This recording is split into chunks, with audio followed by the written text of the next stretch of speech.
Okay. Say you're up. Hey, baby, it's a partnership. It's not a performance. Lights, camera, action is really not what we are all up to today. I mean, when we stood before the pastor and we pledged ourselves today to be one, we were walking away from the previous lights of our own kindling and into a new light of his kindling. And in this light, we need to walk away from the lights that lit our experiences. Yeah, don't pretend like I didn't realize that you have more milking jelly in the house than a cow farmer does, and we know what it was for. Yeah, don't pretend like we don't know that the room was filled with posters of the people you did idolize, and to those lights you did burn up and light yourself up with desire. Don't pretend like we don't have a past which had all the manner of wrong lights that you did light up your life with. But babes, today we walked into a different light, not of the light of the stars who twist and contort themselves to try and elicit a response to you. Today we've walked into a new light, one that is not about how well you can perform, but how well we can partner. Babes, it's a partnership. It's not a performance.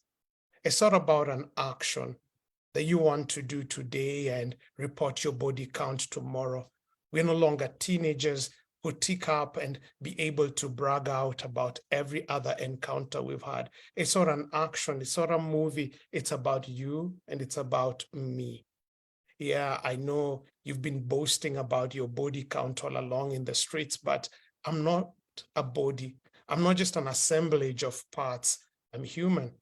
I'm emotion. And when I'm coming in today, we are coming in not just the assembly of parts, I'm coming whole, human, and entire. It's more than a performance, babe.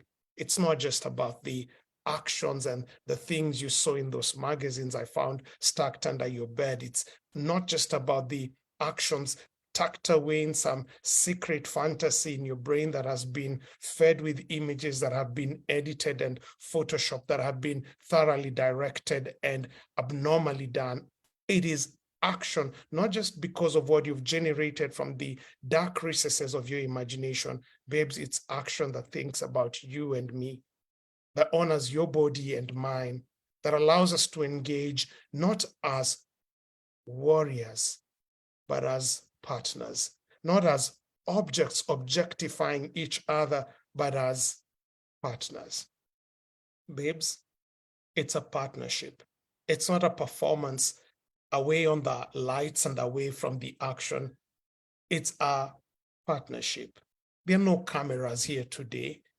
There are no people to please. There's no thrill to give. We're not doing this and playing to the gallery. Granted, we walked in the wrong light for a while, and while we were still dating, did what we shouldn't do, and it felt like audit, and it felt like an auditioning all through. But we can walk away from that today and just agree that there are only going to be two cameras in this place, your eyes and my eyes, and that we will begin rebuilding it from today, because we are no longer doing this playing for a gallery we have created for ourselves out there, trying to meet and pander to the expectations for a world that really does not care, so that we can photo each other and post each other, so that the world can be able to imagine that by posting each other, everything is okay at the post, on the bedpost, by the lamppost, and in the post of our house. No, babes, we are not playing to the cameras of external. We are here for each other. And so as we shut off the cameras of our past and turn on the cameras of our eyes, we will have ourselves fixed on what truly matters, you to me and me to you. Babes, it's a partnership. It's not a performance. We are not going to try and compete with a thing that has been put together by an entire cast of directors and floor managers and script writers, and then try and be able to ruin what we have. No, we are going to direct this thing, the two of us, you and me. I'm going to pander to your directions, and you're going to pander to my direction. And we are going to take our past that is wounded and have it healed so that we can come and look at this holy. Yes, I use the word holy in light with the word sex because I know it's not a good idea. It's actually God's idea. I know I use the word holy when I'm speaking about how we will direct this. And this makes you squirm because you feel that we are going to now suddenly walk into that limited negative religious view of sex. But that's not what I'm talking about. I'm talking about it being directed like it was with the steamy romance of Songs of Solomon, like the authentic nakedness of Genesis chapter 2. That's what I'm talking. When it was still pure, clean, holy, and something that was not just good, it was godly. I'm speaking about aspiring the other directors who have directed our lives, the directors that we've got on the social media and on the porn sites who have directed and, yes, misdirected us to think of sex as just something that objectifies the other person. Tonight, we are firing those directors and reappointing the real director, God, then through it, you and me. And together we will make a new movie, not to be posted out there, but to be enjoyed, to get better every scene as we keep building upon this marriage through the years until one day we can be able to look back and truly exclaim, we've become better actors, not for an external audience, but adjusting to the needs and the reality of life and of each other. We've become a better cast, not because we're comparing ourselves with the posters that once lined our walls or the horrors that lined the walls of our mind, but because we have lined our minds with truth and with purity and with nobility, that we are no longer performing, but we are partnering. Babes, it's not a performance, it's a partnership. So let's lay aside the worries of whether the flag will go up when the anthem will be there, or whether the flag will remain at half-mast when the anthem is fully played. Let's put aside all those fears about whether we will get children or not, or whether we will like it or not. It's not a score we are keeping. It's a dance we are doing. It's a tango. It's you and it's me. And for us to be able to perform at the peak today, we have to lay aside all the negativity, all the myth, all the mystery, all the mystique, and be able to allow ourselves today, like new babies, to unlearn the ills of the past so that we can learn the purity that is ahead of us. Babes, it is sex. It is seeing and experiencing you and me in the truth and the light of who we are. It is sex. It is spiritual in its exchange. It is sex. It is not just merely a spectatorship or an excitement. It is an entire package. Babes, will you allow it tonight that it is not just an experience, but it is a partnership? Let's move it from being a performance. Let's make it what it needs to be. Can we make it a partnership? Over to you in studio. Indeed, it is sex. So, of course, it behooves us to start with the sexologist. I'm sorry, Maggie, mgeni siku ya kwanza. And is it Maggie or Maggie? This is America. We have to pronounce people's names properly. But Maggie is fine. Oh, Maggie is fine. Okay. My question to you, what exactly is sex? And do we have sexual norms? Because I feel like we approach sex from taboos and myths, and we don't actually know what the sexual act is. Okay. Well, hello, everyone. It's nice to see everyone. And I know we have others on Facebook. My name is Maggie Gitu. I'm in Nairobi at the moment, and I live and work here. So when you say what is sex, let me give you the definition that I work with, because sex has become one of, I would say, trickier things to define. But sex is sexual contact between two or more consenting adults of sound mind. So sexual contact between two or more consenting adults of sound mind. So if you are with somebody who is not an adult, sex really can't take place. What's taking place there is defilement, it's rape, it's sexual assault. If you're with somebody who is an adult, but they're not of sound mind, consent also becomes an issue there because they're drunk, there is a power differential in the room, they're your subordinate or they're your superior, or they're disoriented because of something, they're not able to give consent. That again is not sex, that is sexual violation, rape, assault, harassment. So sex requires consent, and not just shingo pande consent, not just like, okay, fine, you asked so many times, you wore me down, I'll just agree. That really, that's where the word coercion comes into place. So again, sexual contact between two or more consenting adults of sound mind. So what? So far, so good? Yeah, so far, but I want you to clarify two things. So what exactly is sexual contact, and what if two 13-year-olds are having sex? That's one of the trickier parts, even from a legal perspective, right? Because they don't have a power differential. And so sexual contact between minors, actually, you could say it's sex in that they're consenting in their little minds, but that's not legal consent. That's not what an adult would call consent. They're being curious or whatever. So if two 13-year-olds are having sex, even legally, it becomes very difficult to prosecute or to whatever, right?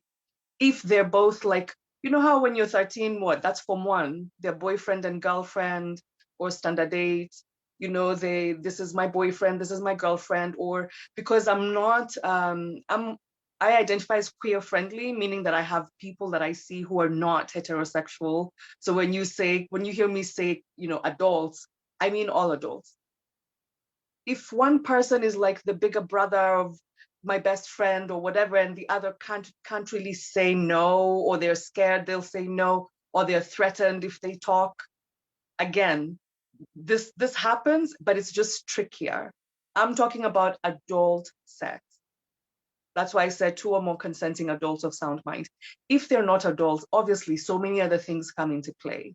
Who are they having sex with? Why are they having sex at 13? Where are they even getting the space to have sex? Where are the adults around them? Is there an absence, is there absentia of an adult of sound mind around them? What's the context? Is this a bunch of, boyfriend, girlfriend situation? Or is one person getting sexually forced or raped, right, by someone who's same age but stronger, same age but just has more access to resources? So that's definitely so much more complicated than when we talk about adults. And so, okay, still there, sexual contact. So if I'm touching your forehead, what exactly constitute the sex part of contact? Is kissing, touching? What exactly is the sexual contact? Now, that's also another good question, because my forehead may not be arousing to me, whereas to another person, it might, be like the symbol of love. I think both people, if one person in that situation deems it to be like a line, because sex is not, again, we're not accessible to everybody. So if somebody in a bus touches your back because they're walking past you, you might process that as just, they're just getting past me and they're like, get away from me. Whereas if your partner touches your back on the way to the bedroom, that could create another connotation for you in your mind about, okay, this is about to go down, right? So, but this is where consent comes in. The act itself is less important than whether you're consenting in that situation or not. Okay, thank you. So let me move to Shalom. So what has let's start, because Kenya, we have pre-colonial and post-colonial, which times. What were the sexual norms? What determined how we were to perform sexually? Who taught us how to have sex before Beberu came in? Well, I think different cultures have different norms and expectations. But generally, traditionally, the older generation taught the younger one about sex and sexual matters. Now, I don't know the specifics of each and every tribe and culture, but there are aunties who would talk to young girls about sex, how to have it, when to have it.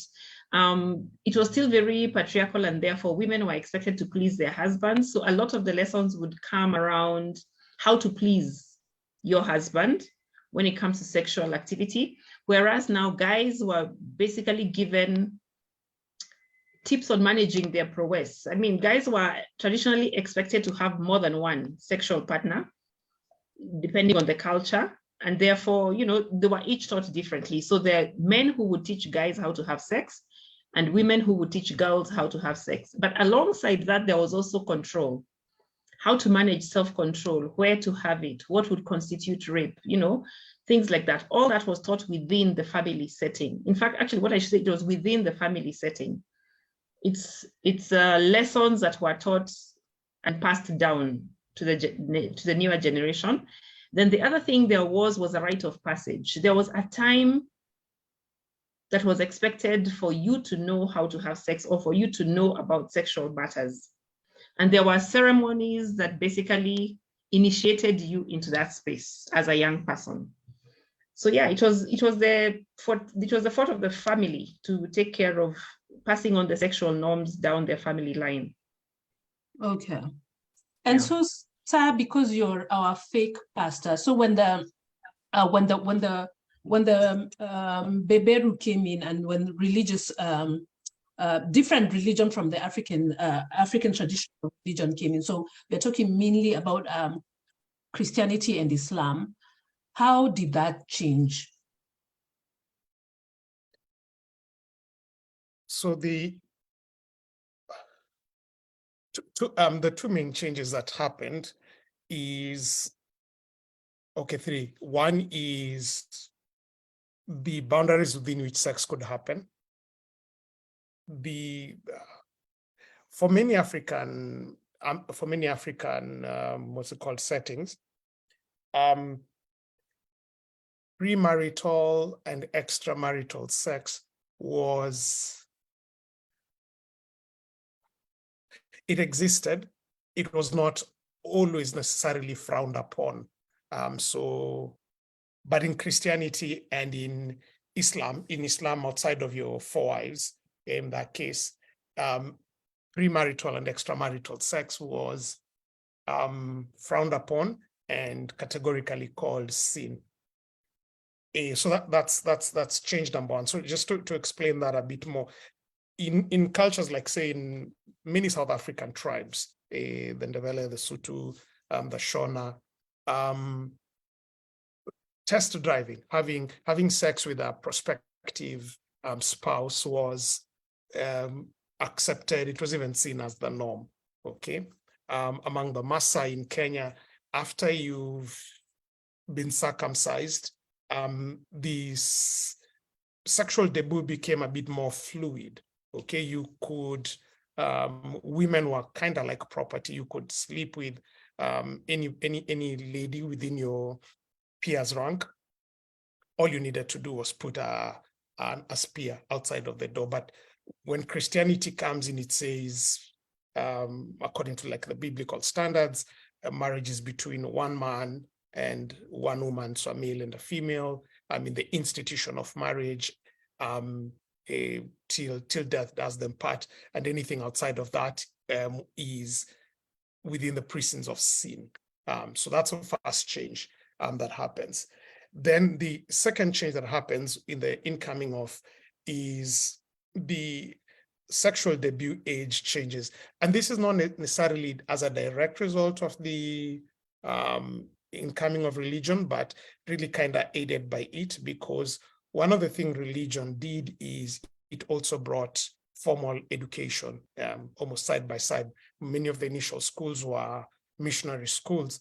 And what that did is it made, whereas people would probably have begun sex somewhere in their teens, had there been no school because they were being circumcised in their teenage and would then begin sexual activity. Then what formal schooling did was it meant people would have to delay till when they finished school for them to then settle down and be able to get married. So it pushed sexual debut, formal sexual debut, from generally the teens into the 20s. That can be debated whether it was good or bad, but it's just one of the direct consequences. Then thirdly, one of the other changes that happened within the context of sex is the whole move from polygamy or bigamy to monogamy. Almost every African culture I know didn't regard having more than one spouse as a problem. And the thing that determined then was provision. In fact, if you wanted to lay hold on much more land, you got an extra wife if you're a man to position them there. But because especially Christianity took the biblical stand that polygamy is a sin, what it then did is the sexual selection that a man in this case could be able to have was then diminished from whichever amount of women they could marry to the one they needed to commit to. So that was, I think, a third change that happened with the onset of Christianity. So the signification and the rebounding of sex, and then the delay of sex, largely because of debut, because of education.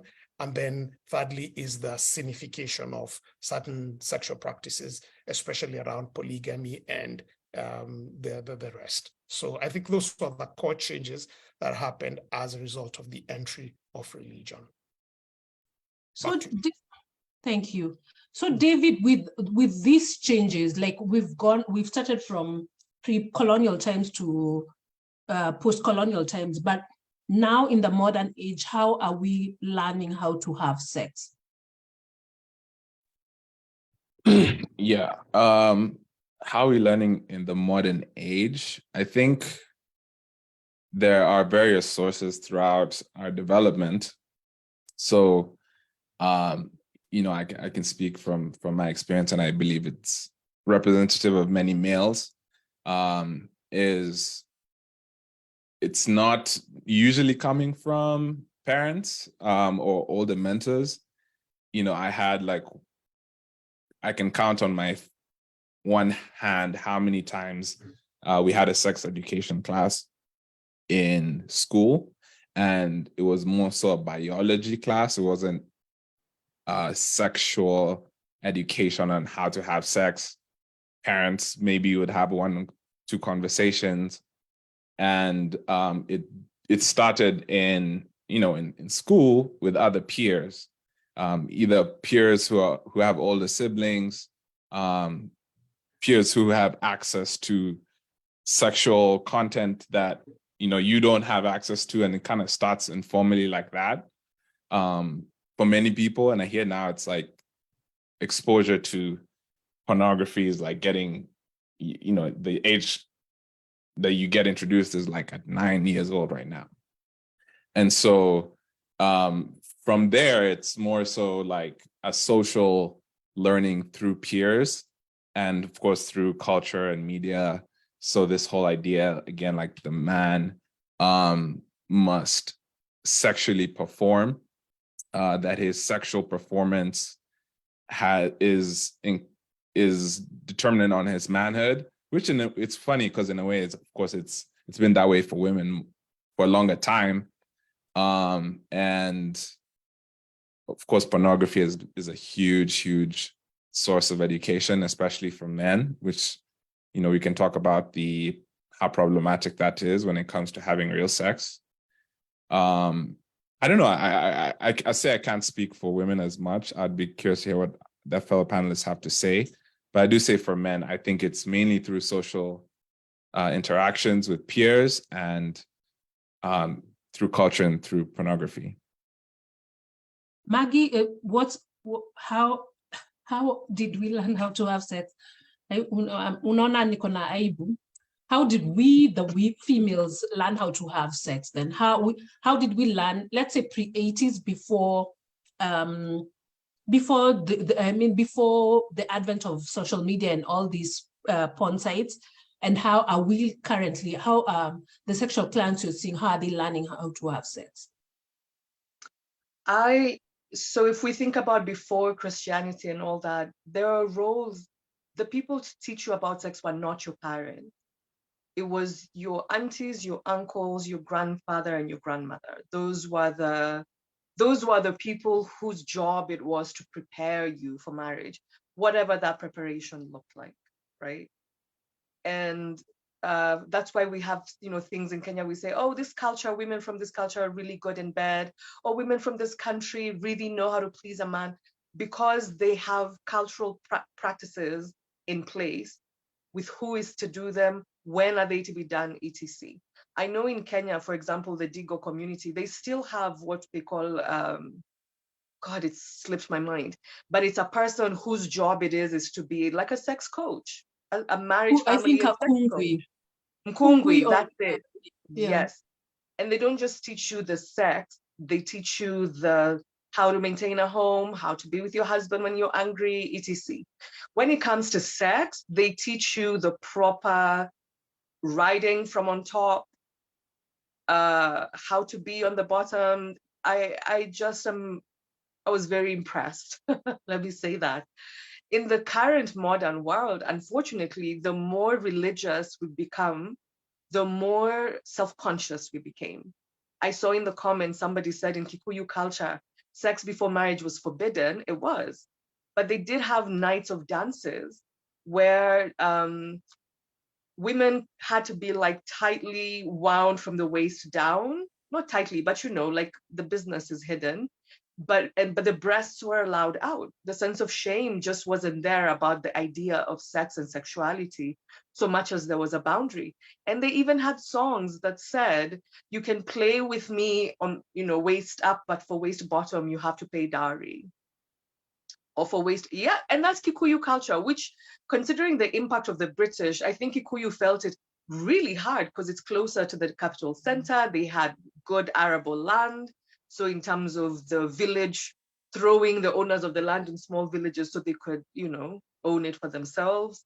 So Christianity brought shame with it, and it brought limits that were not anchored in anything. See, our cultures were anchored in something. Polygamy wasn't just about, I'm a man, I want to have a bunch of sex with a bunch of women. No, it's, can you keep, that woman is somebody's child. Like my daughter is somebody's third wife, and your daughter is somebody's, I don't know, fourth wife. So there was a sense of protection around women. There was a sense of rules, whose house needed to be where, how many nights could you be with one woman versus another woman, etc. Now that we have more religious approaches, we're also having more rules that are anchored in not very much. We have access to pornography because I think a lot of people just had needs and didn't have a place to question those needs, to talk about those needs, to even know what sex is like. Men were put in huts with other men, and they were kind of told, this is how a woman's body needs to be handled. And they knew that if they didn't do that, I mean, another man could take your woman or something. Now we're kind of, I would say, in the dark, just kind of feeling our way through, with people saying, I've never had an orgasm, or I've never squirted, because now the rule is, if you don't squirt, you're not having sex. And if you've never had an orgasm, then you're not having sex. So many rules, and many are shame-based. And the minute you introduce shame into a conversation, you've essentially cut that conversation at the knees. Because shame doesn't have room for growth. It doesn't have room for curiosity. It doesn't even have room for play, right? It's about get in, get done, check the register. We've had sex once this week, it's enough. As opposed to even asking, how often do we want to have sex? And then capitalism. I mean, back then the work was essentially the same. Tilling the land, harvesting the fruit, going to the river. I mean, by about 6 p.m., everything that needed to be done was done. capitalism has meant that we're here today on a Sunday evening, because if you put this on a Monday evening, lots and lots more people won't be able to come because capitalism, right? There are no more limits to our time. We're now bragging about 24/7 economies.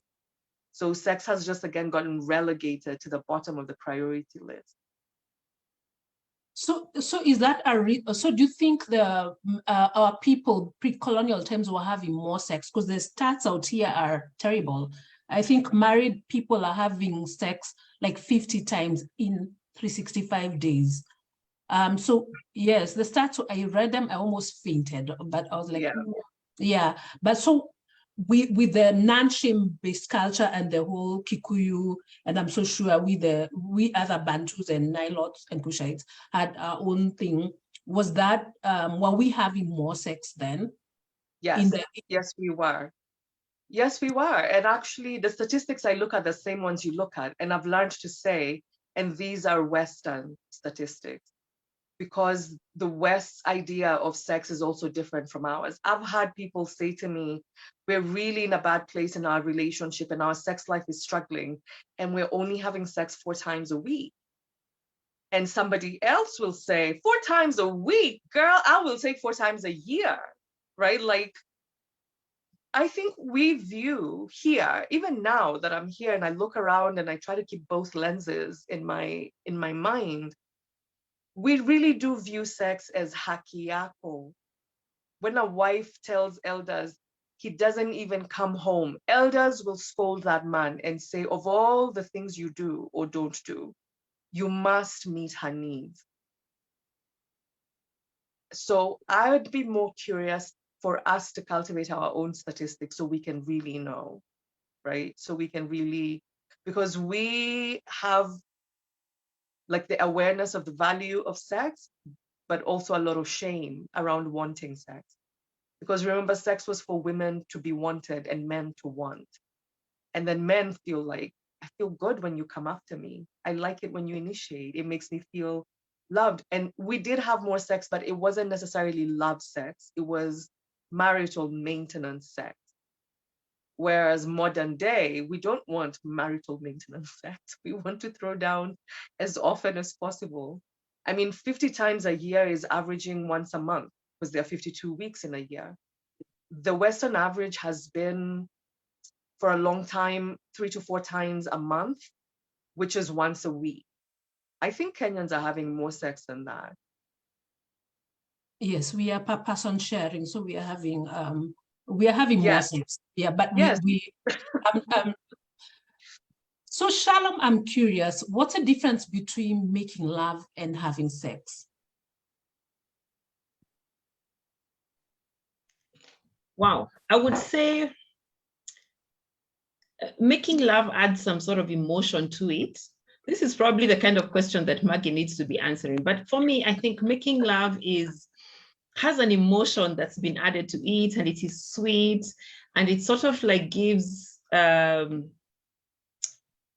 almost like happy consent, if I may call it that, whereas the other one gives functional consent.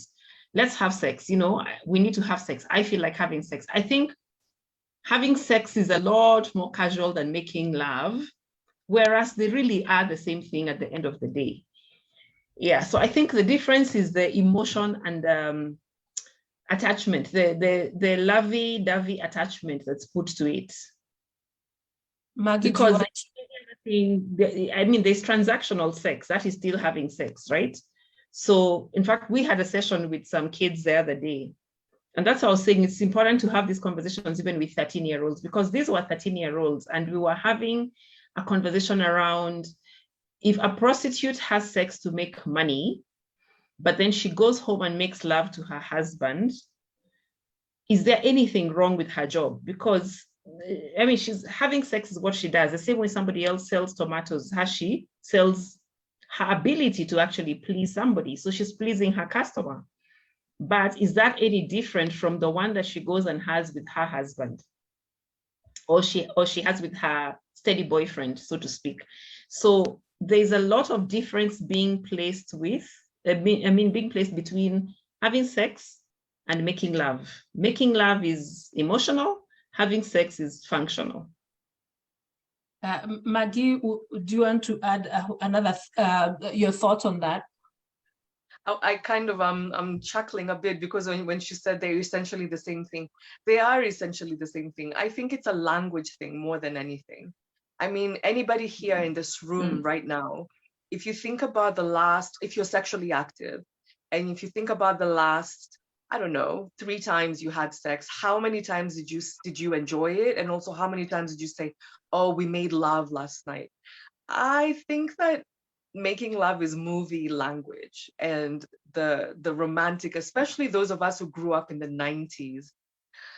I mean, we got the best love songs. So when we hear an artist saying, we made love all night, we're like, oh yes, preach.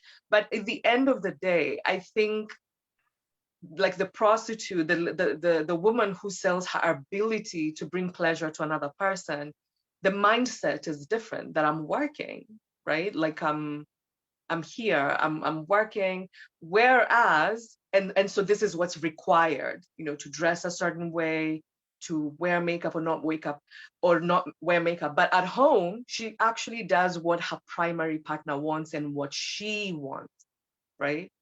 Again, consent is present in both. So they're the same thing. If she's consenting to do this work of using her body to please people for money, and using your body to please your husband, some say technically for money, but I think that's a very jaded view. I think sex is just two people or more who want to experience pleasure and have chosen to do so. Okay. So I think that's a language thing. The more romanticized you are, the more, I mean, some people, if you put rose petals on the floor, they're like, sasa nani atafagia hii kazi yote? Right? So it's just not important to them. Yeah. Whereas other people want the whole Naivasha farm in the house with sijui candles, right? Yeah. Yeah. Okay. So let me go back to the marital maintenance sex. So this is to the men, because we've had the females go, or the women go before us. David, we will start. It's very hard to ask my brother about sex, but we will try. David, yeah, I know. David, let's start with you. What do men want, and what do men actually have marital maintenance sex? I think what men want varies. I think what men want varies, and it's varied for me as well. I'll take it back to the previous discussion on this idea between making love and just having sex. And the way I see it, I see making love not so much like the romanticized version. I think it's more about the level of beyond just your sexual side of you being involved in the experience, you having pretty much the whole of you being involved in the experience. And I say this in the sense of like, I think 2 people can have sex and enjoy it, but I think the level of intimacy can vary, because intimacy is it's an idea that stems from vulnerability. And I have had sex with my wife and I've not felt that level of intimacy, and I've had sex with her and felt a level of intimacy that I feel connected to her, that there's a mutual knowing, there's a mutual seeing of each other, there's a bringing of our whole selves into the experience, versus like, I'm just here to get my sexual release. And I think that there's a difference there, right? And so I think that men do want those things. Like, men will want just simply a sexual form of sexual release. When they have a desire, they want their needs to be met, right? And so at times in marriage, like, if a woman is, might understand that or believe that a man has his needs, might have more frequent sexual desires. And so she might, meet the man's needs, or the man might find that it's difficult and it's more convenient to get their needs met through masturbation, just through, just quick watching some porn, or I need the real thing, so I have my side chick, right? So that's like the release part. But I do believe there is a deeper need for men to experience intimacy through sex as well. And I personally, that's what I want as well through sex, right? Like, I do want to enjoy it. I love the erotic pleasure from it, but it's also like this deeper connection that I need to know this person that I'm having sex with. I need to know that they desire me too. I need to know that despite knowing all the things about me, like the parts of me that I'm ashamed of, the different parts of my life, that they still desire me sexually, that they still want to be with me and to pleasure me. And they also trust me to pleasure them and to learn their body and to have this mutual experience together, right? And I think men do want that as well. But I think it's something that you can't just have. It's something that's cultivated. And I think it's something that you have to be willing to be vulnerable internally as well as a man. And that can be hard because you then have to face other parts of yourself that you might not be wanting to face. And so we kind of like detach and keep our needs to like the sexual release part, right? I just need to have sex. Let's try to make this thing work, have my sexual desires met. But yeah, so those would be my thoughts on it. Okay, Sai, Mother will forgive us. Because you have this look of you want to just add something. That's the only kind way I'll ask this. Just go ahead. You even forced the look on me. So you just Yes. ask, okay, do you agree with David? So a few points to add there. One is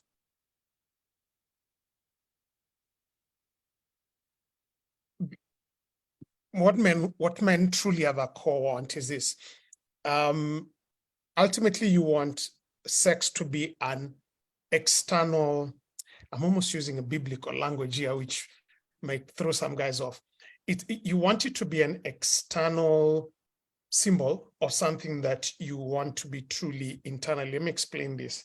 To just have the physicality part of sex, the motion, release, the excitement, without an accompanying commitment may thrill for a while, but ultimately becomes hollow. It becomes very empty, because then that string of women whom you use as fulfilling become objectified in your mind.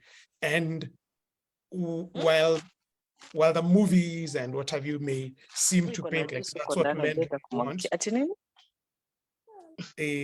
while the movies may paint that that's what men want, at the end of the day, truly in the innermost soul of a man wants to be known and a man wants to be loved. If you can think about it, to be known and yet not loved is to feel betrayed.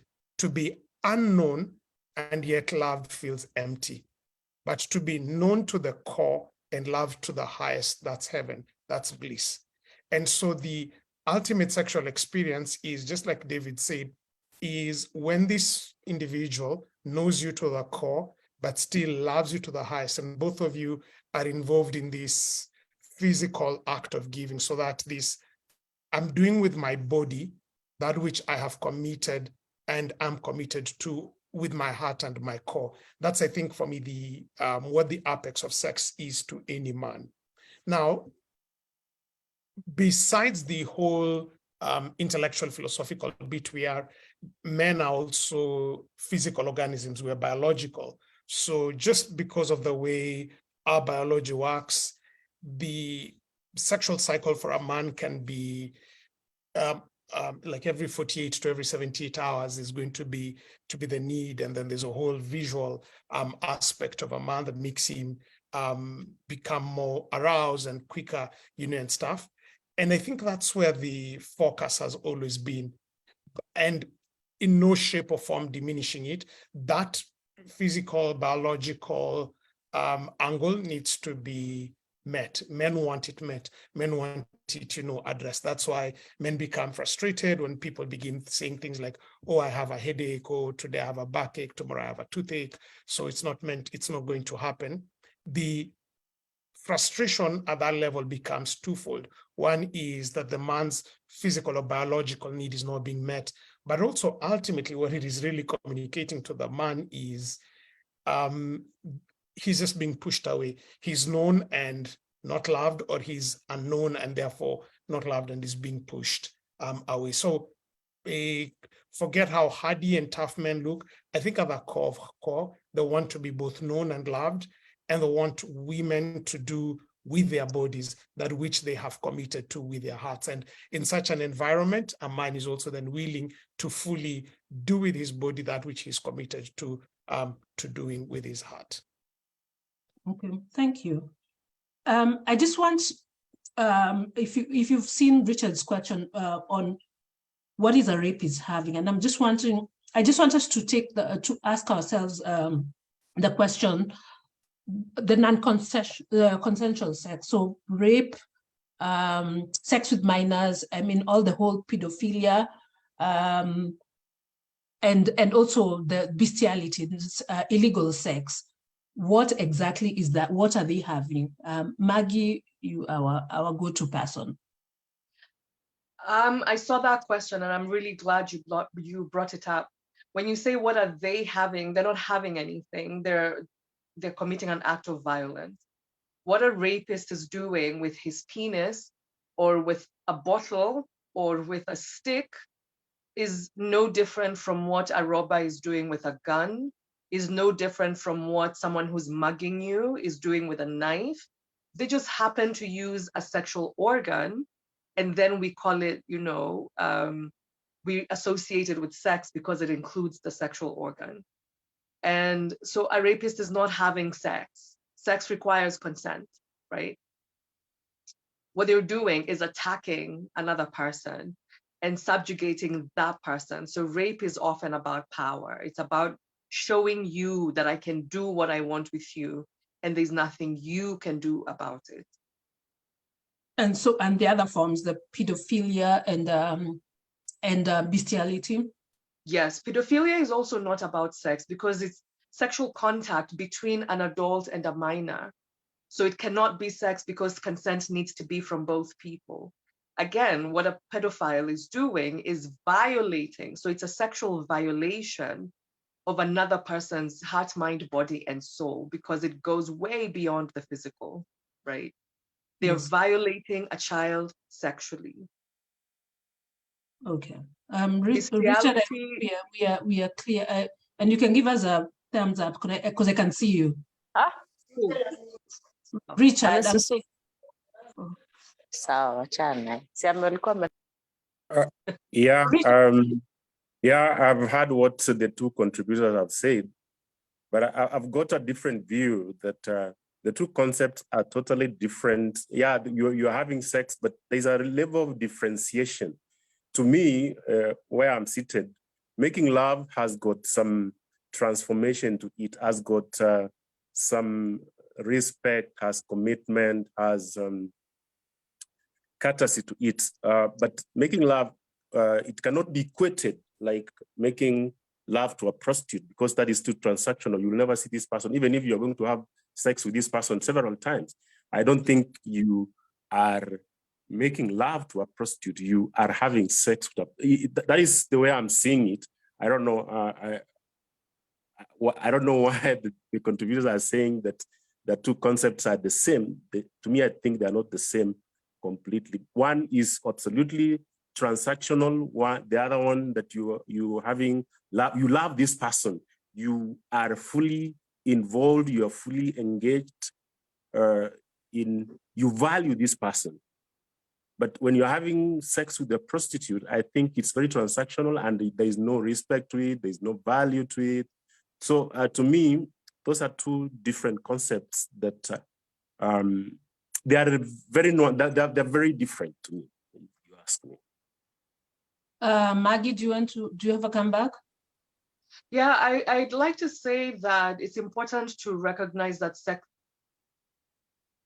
prostitution is sex work and sex work is work, right? So this is where I say consent. If somebody is being forced into prostitution, that's a different conversation. When you say there's no respect to it, I'm so curious to know which of the two parties is disrespectful. Is it the woman who's selling their body that doesn't have respect or doesn't deserve respect? Or is it the man who's purchasing what she's selling that doesn't have respect for her or doesn't deserve respect from her? Because when you talk to sex workers, people who have done this job, they look at respect as, you know, do you follow my rules? Do you pay my fee? Do you keep me and my safety important?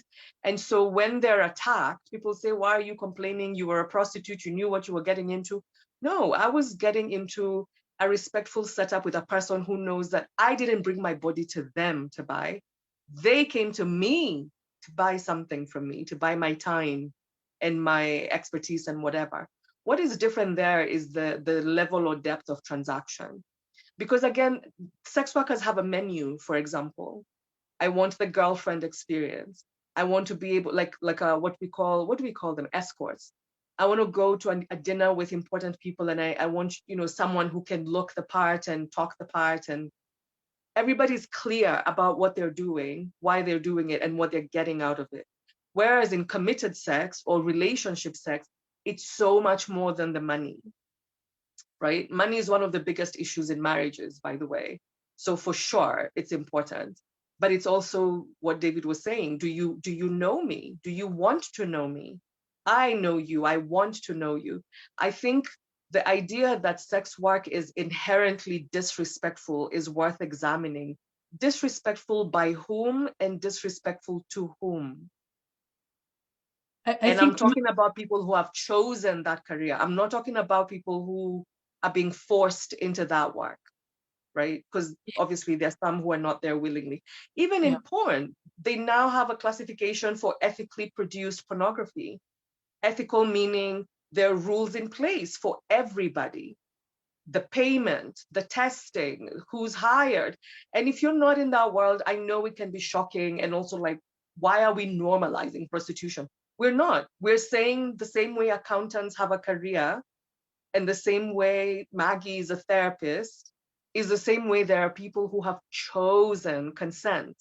They have chosen to do this work in a framework that works for them. If it's not your thing, it's okay that it's not your thing. It's fine. I mean, I don't want to be an accountant, but that doesn't mean that I can now say all accountants are stingy and mean and run away with money. That's not entirely true. So that would be my feedback for that. And I was going to say about bestiality.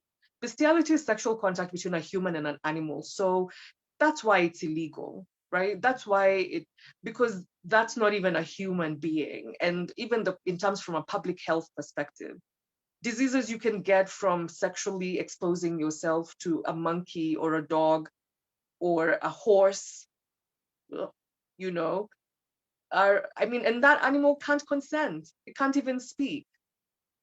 You just, so that's like a pedophilia and rape are between humans, whereas bestiality, and sex between humans, but bestiality is animals. And didn't we say was it bird flu a few years ago? Yeah. We got viruses from animals that transferred to humans and caused massive issues. So it's a bigger problem than just getting an orgasm from an animal. Okay. It's the potential for harm for more people across the board.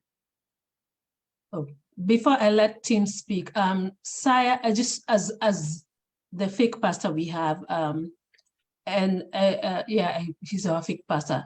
I just want you to speak to the Christians because we see the world in Christian lenses, and we need to make room for people who are non-religious and people who are of other religions. And and because sometimes I feel like this is a moral issue that we Christians have chosen to be the world prefects that we bring to this conversation. Church board, please don't listen to this conversation. Yes, Saya, go ahead. You've not articulated a question, so you've No, made a statement, so I just want you to speak to the Christians. The fact that Saya is a fake pastor P. Yeah, he's not ordained, but he preaches. So the fact that we Christians look at, because I am a Christian and I view sex work as work, so long as it's consensual, right? But I cannot have this conversation in front of my church, Minnetonka SDA, and just tell them sex work is work, because we will go through the whole shenanigans of, oh, do not commit adultery, don't do this, all that stuff, because I'll be viewing it from a Christian lens.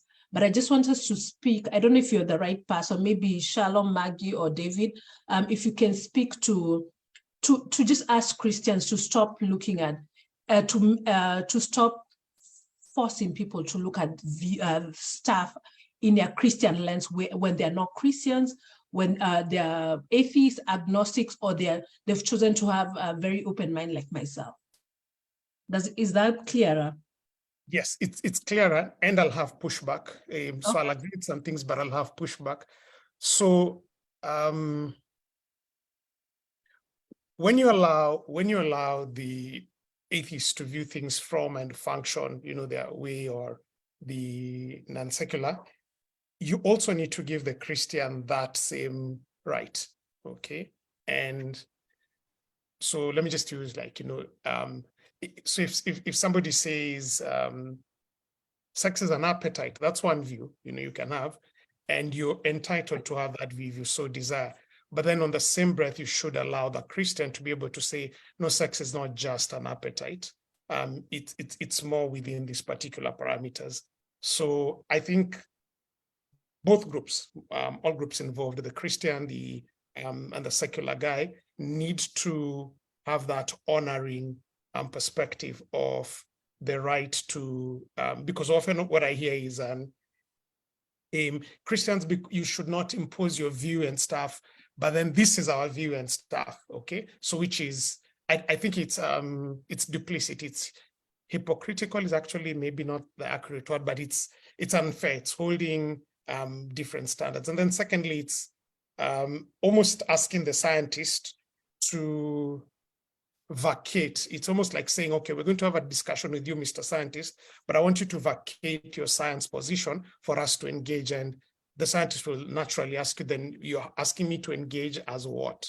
So to ask the Christians to engage in a discussion about sex or just every other day life, but that they have to vacate their Christian position for them to engage is a bit unfair. Is to ask them to have their feet planted in mid-air, which is unstable.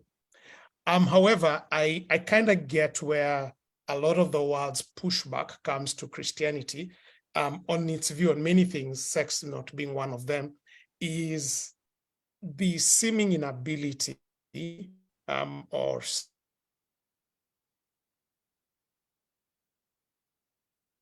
in extending grace while they advance or articulate or operate from their position. Being able to be disagreeable but loving, like, yeah, I disagree with you on this because of 1, 2, 3, but I'll be loving. I'll extend to you grace and ask that God should be able to work with you and stuff. And part of the thing that informs my comments up to this far is because of what I have read in history. So one of the things that made Christianity, modern Christianity, what it is now, is what Christianity did to Rome. Rome was was the dominant kingdom when Christianity was coming. And Rome had a problem with its sexuality, a very big problem with sexuality, because Rome treated sex, the Roman Empire, the Roman culture, treated sex as two things, basically as one thing, as an appetite, okay, that was fulfilled. And as a result of that view, Rome had many sexual problems. One, there was sexual slavery. basically what it meant is if you're higher in society, you had the right, inherent right, to have sex with any other person. Your workers, any person lower than you, you could have sex with them. Then the second problem that produced was the issue of many abandoned children. Children would actually be thrown away because sex was just an appetite, and everything that came about as a result of it was not the responsibility of the individual. Then Christians came in with a Christian ethic to Rome at that time and said, no, sex is more than appetite. Sex has particular boundaries, and the products of sexual activity, people need to practically address them. So, for instance, Christians opened orphanages within and took in a lot of children who would otherwise be abandoned. And that was very revolutionary in that time. And it's something all of us would listen to and say, like, yeah, orphanages are actually a good thing, but they were not really always that way. Then secondly, by just that Christian sex ethic, the whole sexual slavery thing was able to be removed. The whole reason we're actually able to have that discussion now about part of some of the sexual ethic is because of just genuinely Christian ethics. So down the road, for what might the discussion Christians may need to have is why the world sees them as having an altogether negative ethic towards sex that is more militant and stuff, speaks to the Christians to just go back and reclaim their roots, because when Christians operated fully in and properly within their sexual ethic, it not only was transformative positively within society, it was impactful. It changed an entire kingdom and its direction and trajectory, and gave to the human beings more rights than they possibly did. So are there benefits within the Christian ethic of sex? Certainly there are, children born in homes where both parents are and are more stable perform, better. Couples that actually one of the most troubling statistics I read is that, for instance, cohabiting, sex before marriage, like within the setup of cohabiting, does not make people happier because they're more, they feel they're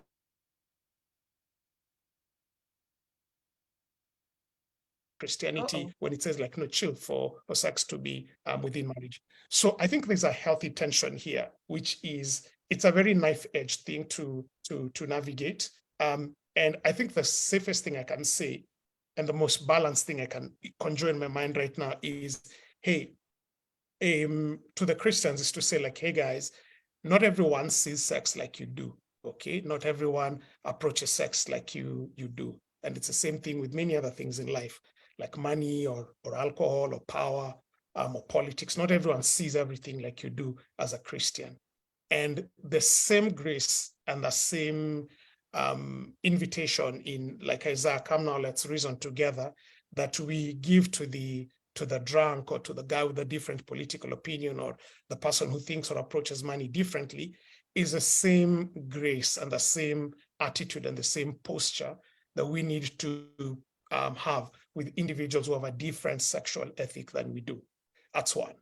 But then to the people with a different sexual ethic than Christians do, to then come storming into the room and demand that Christians should vacate their sexual ethic and should not even articulate it or say it because it differs from you, is to be hypocritical. It's to hold totally different standards. It's actually to reverse the role and become the perpetrator of the very thing you're accusing Christians to do.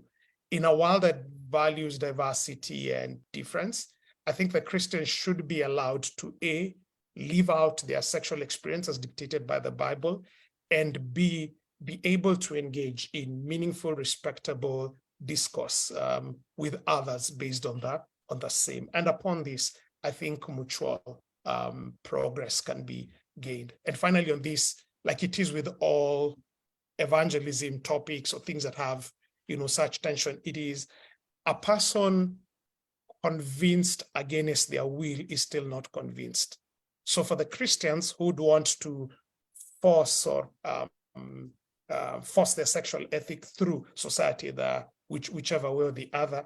I want to remind us that the people we will produce at the tail end of such an effort will not be converts. They'll be convicts. They'll be just people put together because of the force that has been put.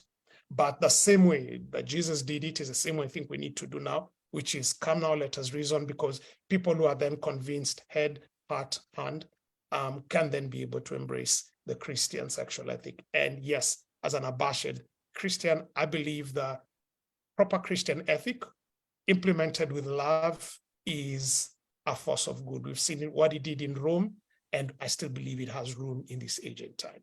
That would be my attempt at a balanced response to that for. Okay. Happy to hear what the rest have to say. Does any panelists want to add, subtract, concur, vuka, sakafu, unyo, aste? I think I would say that in terms of understanding that people don't necessarily view or say things or see things my way, and that's okay, is something that's important for everybody, Christian or not, to internalize.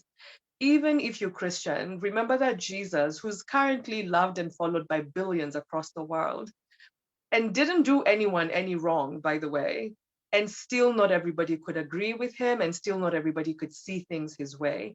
And if you were to use him as an example, then really use him as an example. He never shoved anything down anybody's throat. He never shamed anybody.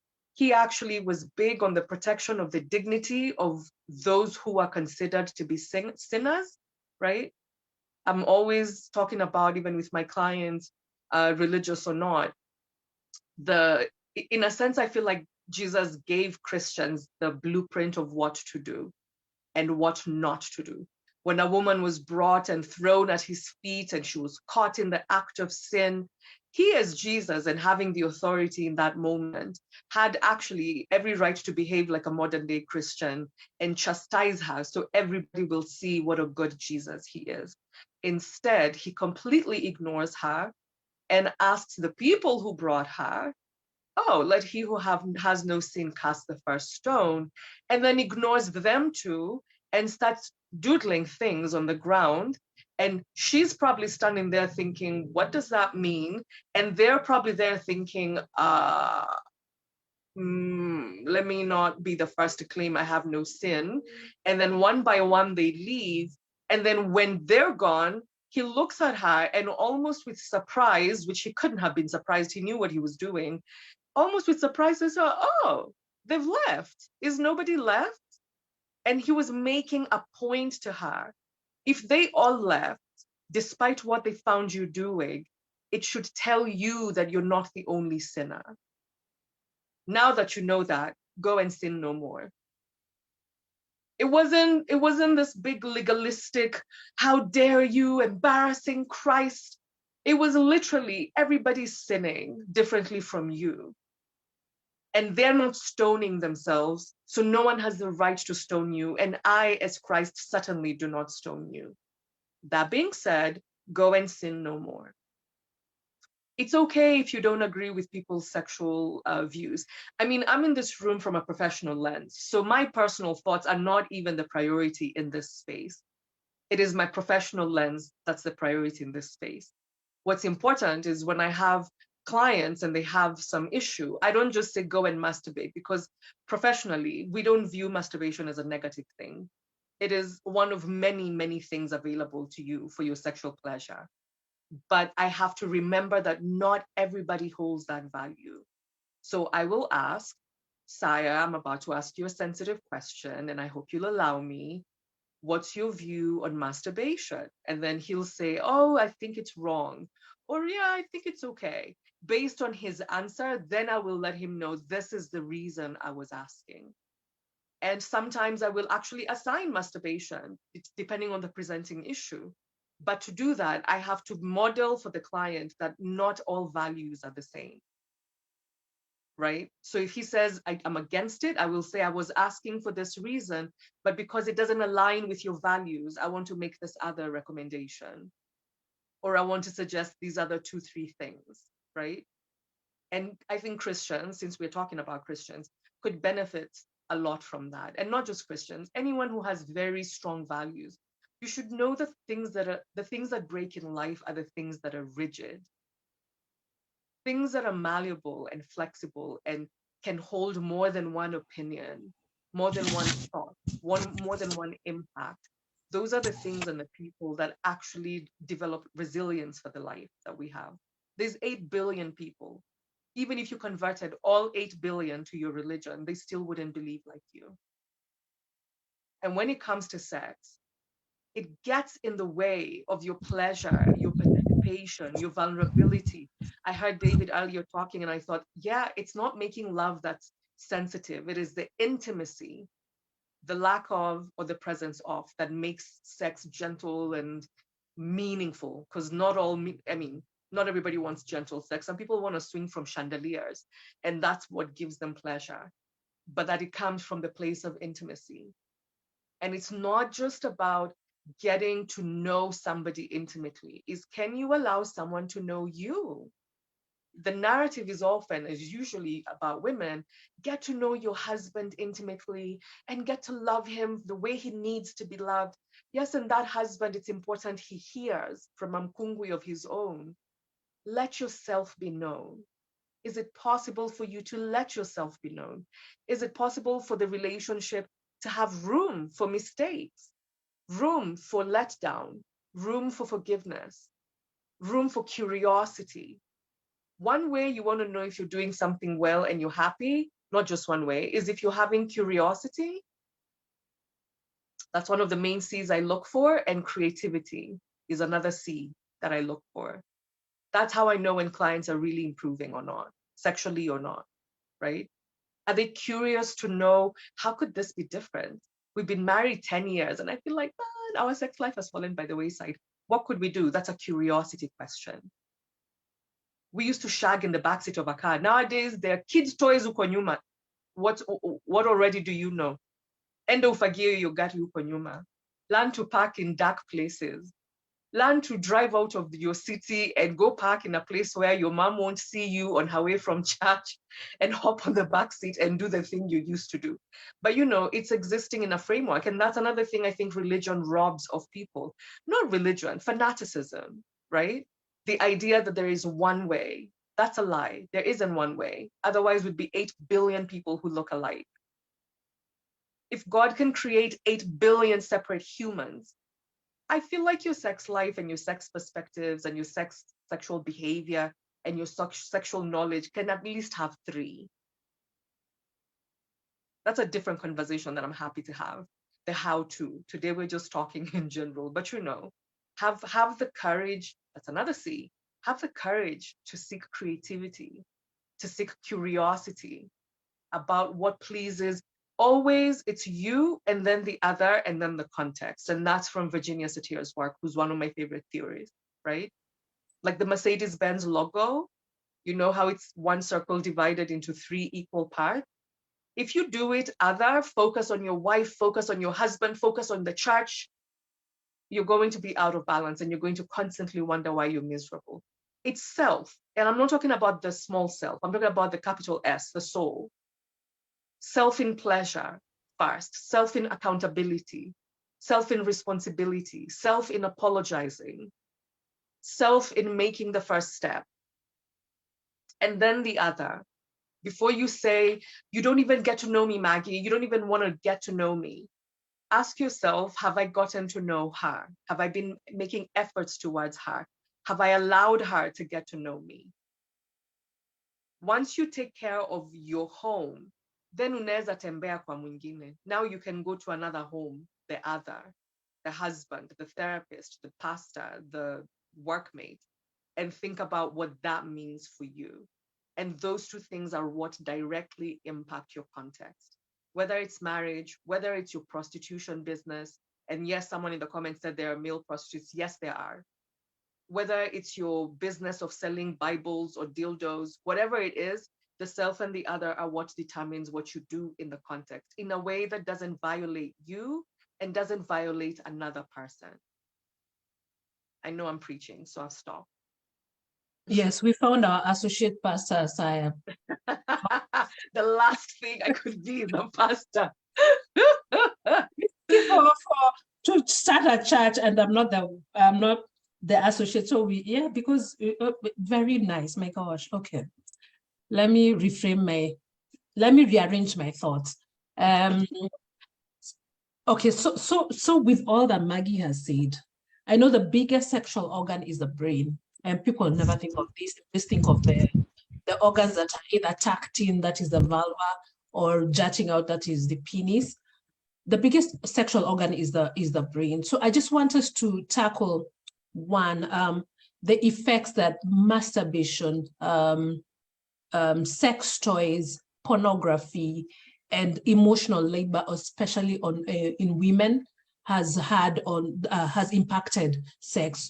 And from the framework of the largest sexual organ is the brain. Pastor Maggie, chill for now. Let's start with Shalom, then David, then we can come back. Shalom tokelezea. Shalom alienda kukula. Yes. Niko hapa. Okay. I was looking for where to send the offering. I know. Maggie, weka M-Pesa na pay bilako. Iko Twitter, nimeweka till number huko. You know, and there's somebody called Daniel who's saying that it's a culture, the English culture rather than Christianity, because the Bible is quite open on sex matters. I totally agree with that too. Wait, and Shalom, just a second. Team, I know Mkono ilichoka. Did we sort you out? I'm so sorry.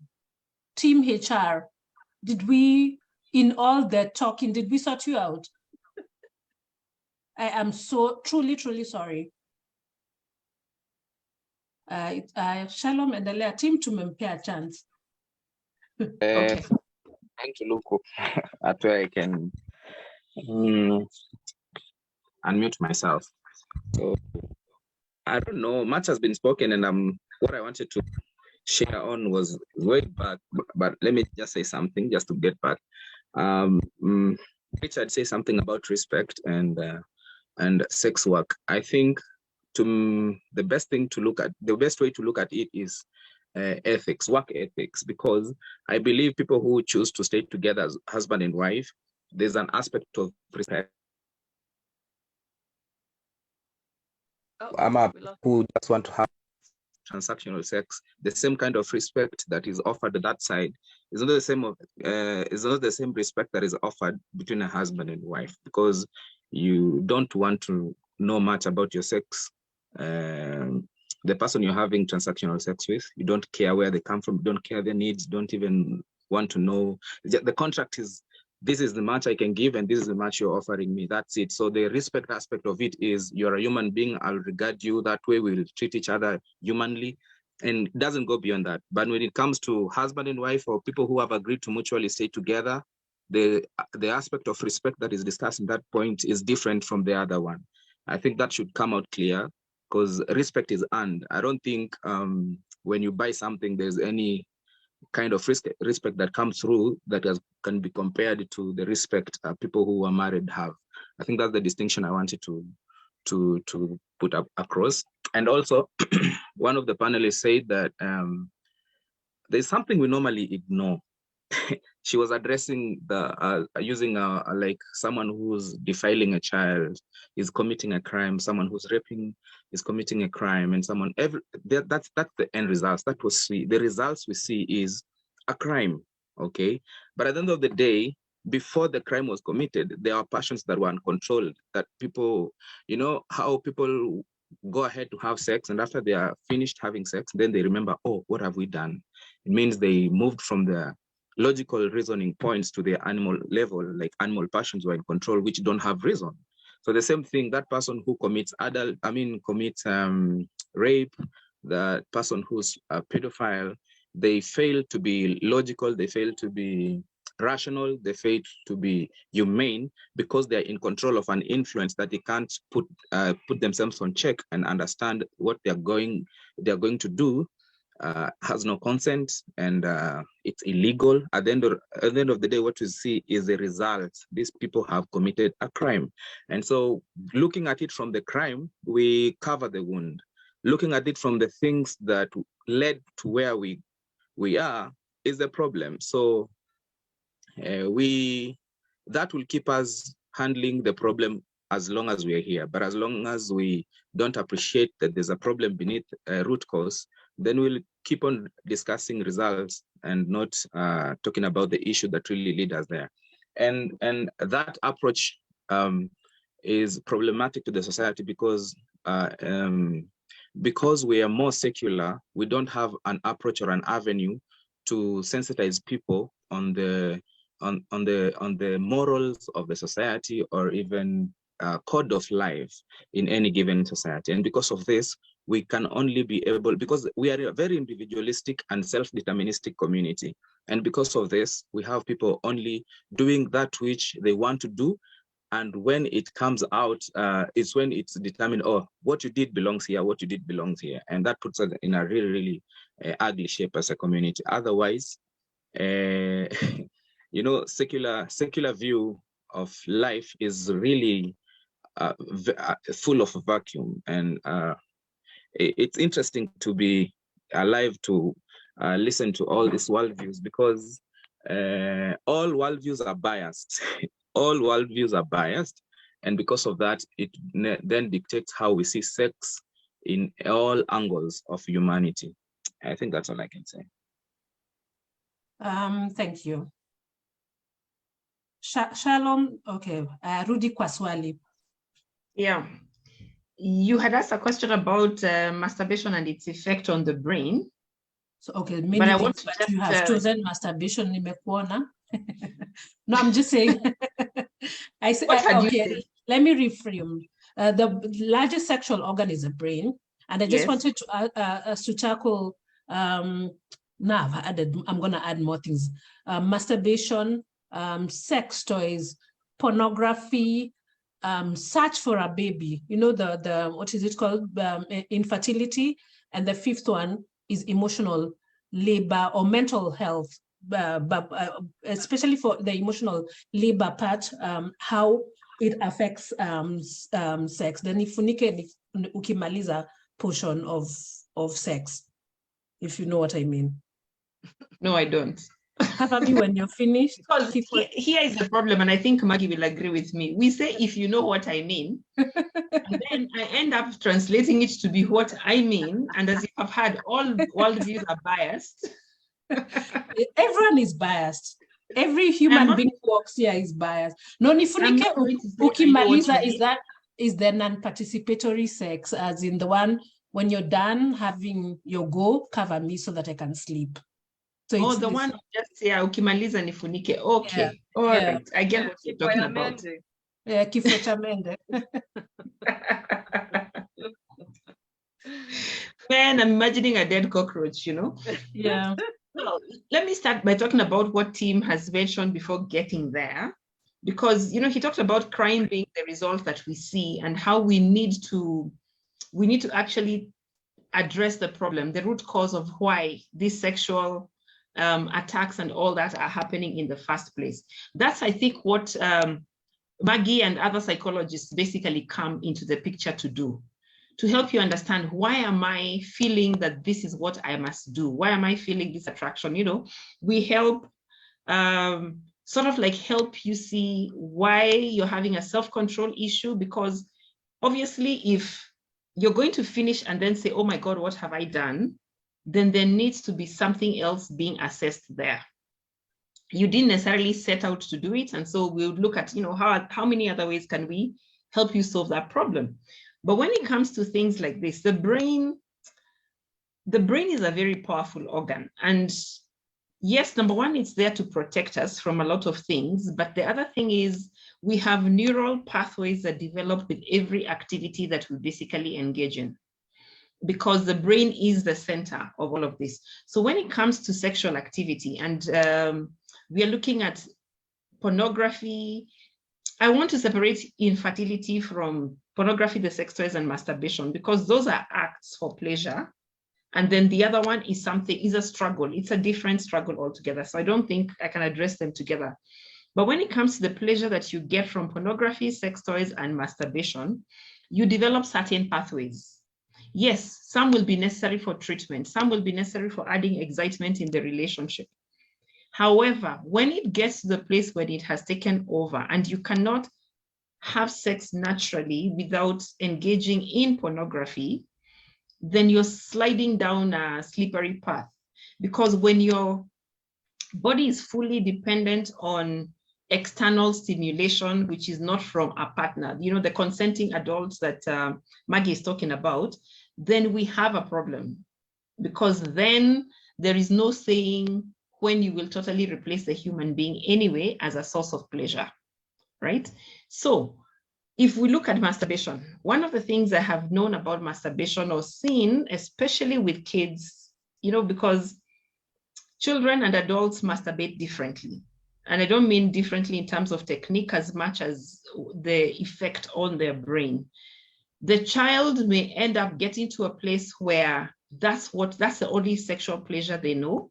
And then because there's somebody who said somewhere we beat our children with the Bible about it, if they're on one side masturbating and therefore getting some sort of pleasure, and then on the other side, the parent is beating them up about it with the Bible and whatever else and calling it sin, then they get to a place where they get into a deep, dark hole, dug in by shame and other things, depression, and they start asking themselves, what's wrong with me? So it gets them to a place where now they misunderstand what they're doing, why they're doing it, and what they can do about it. They feel like it's something that is so wrong. And because they can't make head or tail of it, we start having other issues like depression going on. So by the time you're treating, you get a kid who has come for therapy having been depressed, and they're coming because, hey, I'm depressed. By the time you can dig in and see it started as a sexual thing, then it takes a while. So I think these are conversations we need to be saying, this is the effect of some of these things on the brain, and this is what the brain does when you get it accustomed to a certain way of being and behaving. Pornography is like a drug. You get very serious highs when you engage in pornography as far as watching it is concerned. And yes, we are getting desensitized over time as soft pornography, as hardcore pornography is becoming softer. The more we accept it, the softer it becomes to the mind, the more desensitized we become to it, etc. And soon it becomes the norm. If we are getting there, then it will soon be the normal way of doing things for those who go that direction. But if I can just put in a little bit about what we were saying about religion or Christianity and other beliefs, as our able pastors said it, there's an element of not imposing your beliefs on other people. But you should also be firm enough in your own beliefs not to be swayed by others. Such that if you hear me saying masturbation is okay for this and the other, then you can't tell me that I'm less Christian than you are. You get, so we are not judging each other at that level, because then that helps us get to, I'll talk about the children because those are the ones I'm more passionate about. That's where we'll get to explain to the teens and kids how to handle this sexual journey. Why? They're going to pornography to learn technique. Then it ends up taking over function in the brain. They're going to pornography to study technique to see how can I actually please my girlfriend for 3 hours, but then they don't understand the effect it has on their brain because of the adrenaline rushes and the dopamine fixes that pornography ends up giving. So we need to talk a bit more about that. When it comes to infertility is related to that emotional drain and mental health thing that you're talking about, where we are trying for a child and we are unable to get one. There's a whole lot more that comes into that besides sexuality. And the other thing that it does is the stress makes sex difficult. Couples may get to a point where they're thinking, what's the point? And now let's say at that point, they haven't yet discovered why exactly are we not getting a baby. There's blame, there's shame, there is arguments, there's other external things that will actually make this very difficult to deal with and make sex difficult to have. Again, how is it connected to the brain? You're sad, stressed, depressed about something. You'll find they're anxious every time that they're having sex because they're wondering, is this a time we'll get a baby? Is this not?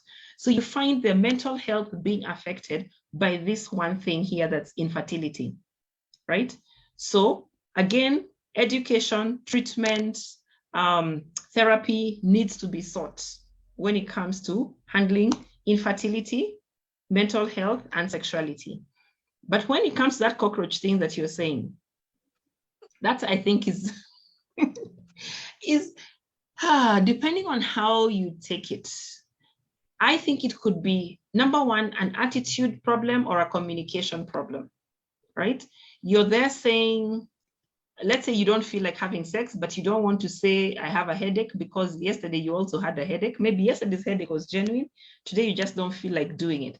So you say, ukimaliza nifunike, you know? That shows a disinterest and kills the intimacy that even David was talking about. Back to when we were having that conversation about making love versus having sex. If you're just going to, you know, nifunike, they might as well be having sex with some dummy, you know, if there's not going to be any other response. So I feel it's a kind of thing that you need to engage in. If you're consenting anyway, you are not forced into that situation. Why not just wake up a little bit, enjoy yourself, share that enjoyment, and then sleep? No, you don't have to have that postcoital kind of conversations or other things. When you finish, both of you can sleep, but at least engage, quit being a cockroach, you know, kind of story. That's what I would say about iyo ya kunifunika, you know, when I'm done, nifunike. So what am I saying? There is activities that will affect how the brain functions.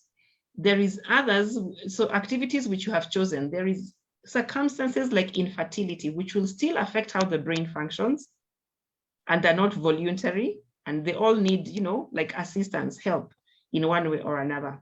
And then there is an attitude problem, which is a different ballgame altogether.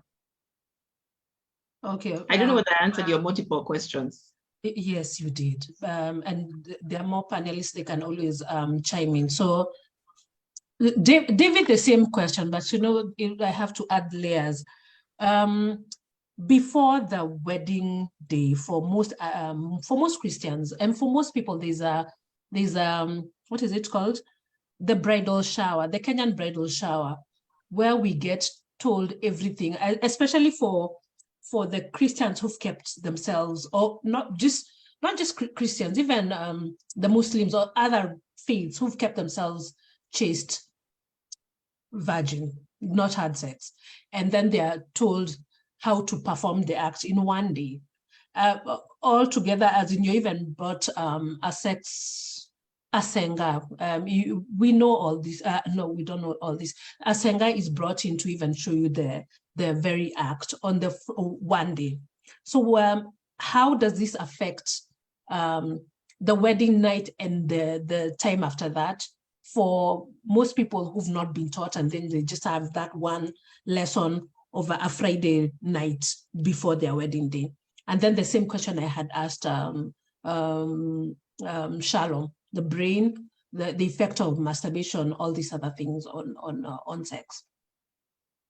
Yeah, I think there's a lot of pressure put on especially people in Christian circles and those kinds of circles for the wedding night, for the honeymoon night. First of all, my wedding was a super long day, super tired, and then you're expected to consummate this marriage in a, you know, after going through this crazy long day, and now it's this, again, it's the pressure to perform that we've been speaking about. And I think it underlies a misunderstanding of what a sexual relationship typically looks like a healthy sexual relationship typically looks like, where no two people together are the same. So it's not just like, oh, here's how you have sex, right? Of course, there's some basics we can learn. For example, for me, I was sexually active before I got married. Like I had a girlfriend. My wife did not have a girlfriend. We talk about it openly on our podcast. Sorry, my wife was not sexually active, right? It was her first time with me. Now, if I used my experience pleasing my ex and applied it to my wife's body, I would have drastically failed, drastically, right? Because she experiences pleasure differently. Her body is different. What she likes is different. And so I had to relearn, as much as I was experienced, more experienced than her, I had to relearn what it is to please my wife, right? And so there's this thing of like, you learn before, like, oh, you need to learn how to be sexually compatible. Like, I think sexual compatibility is more an achievement than it is it's just like a prerequisite. It's an achievement of a healthy relationship where you're communicating, you're speaking to each other, you're testing, you're trying, you're learning how to please each other. And so, yeah, the talks are helpful, but I think more so it should be to reduce the pressure instead of increasing the pressure that people have. And so that's one thing. On the brain and effects on porn, I come from a background where I myself had a porn addiction before marriage. And even, I thought that when I got into marriage, the porn addiction would just dissipate because now I have my wife, right? That did not happen. And it's only like 2 years ago when I eventually disclosed to her that I was struggling with porn. That's when I started my recovery journey, was seeing therapists, psychologists, and I began to understand that, not only porn, but like you said, like the biggest organ is the brain. And so with sex comes our psychology, right? So even when we're talking about masturbation, we're talking about pornography, we should look beyond the surface to understand what is the psychology that we're bringing to this interaction. What is the psychology? What is the narrative and the ideas that we're bringing into it that is influencing why we're doing it? I realized like a lot of times I consume porn was not just when I had a sexual desire. It's when I was stressed. It's when I was feeling inadequate. And a lot of times what you find is when you look at the sexual arousal template of especially men who consume porn, they typically look for women who have this ravenous desire for you, right? Like the woman is so much enjoying the sex in the pornography that you're enjoying. And a lot of the times the reason for that is because you as a man have some sense of inadequacy in you. And so by seeing the woman's desire being met, you can now focus on your desire because you do not need to focus anymore on fulfilling her desire or fulfilling and navigating the complexity of real sex with an individual who requires consent, and foreplay begins in the morning when you wash the dishes and take care of your wife, because she's not going to be sexually pleased by you simply asking like, no, that's way too complex. Let me just watch a woman be sexually fulfilled on the screen, doing all sorts of positions that I am not even willing to ask my wife if she's willing to do them, because like all that is just too complicated. So I'm just going to watch porn, right? So there's a whole psychology to what I've just spoken about when you're consuming this content. And it's also this idea that our sexual, your sexual arousal template. So like some people like feet, some people like breasts, some people like booty, some people like, your sexual arousal template, it's kind of there, but it also can change. And I know pornography does that because again, you need a bigger hit to achieve the same level of dopamine hit. So you find yourself consuming more, I guess, extreme sorts of porn to get your fix. And sometimes, it can end up, well, a lot of times, and for me at least, it ended up negatively impacting my sexual relationship with my wife. Because again, it's like there's this compare and contrast of sorts. So I will say that we have to look at the psychology behind it. Like, what is the narrative that's playing out in us when we approach porn, when we approach masturbation, because it's much deeper than simply getting a hit. As much as we'd like to think of it as simply that, are we doing it in a healthy way? So for example, some people will say, oh yeah, like porn is all good, it's all fine. It's, you know, there's ethical porn, which is very true. And again, like, I believe we shouldn't be judging the porn industry. We should be approaching it from what Maggie said is self and responsibility. Like, how do I consume porn? Like, forget about what they do. Like, they work, let them do their work, but how do I interact with this thing, right?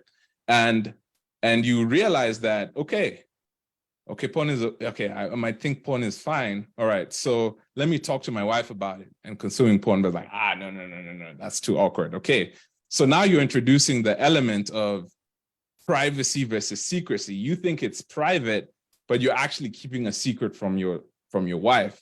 So now it's bringing in a whole element of that, like, that's another dysfunction attached to the pornography, right? So what is the surrounding? My question is always, what is surrounding the sexual act? And is the psychology healthy around that? And from there, I think a lot of things can be discovered. Otherwise, if we're just talking it in general terms, we're missing the boat. We're missing the boat. Like, should we masturbate? Should we watch porn? It's like, what is behind that?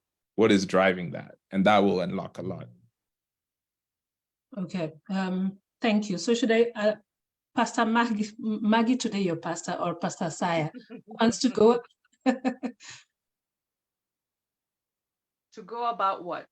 No, the same set of questions. The same set of questions. But okay. For you, Maggie, I want to add the question, the two questions. I think Richard has asked, what do women want? And Dorothy has asked, I know you a sex toy is bad. So let's start with you, then this sibling of mine can follow you. Okay. All right.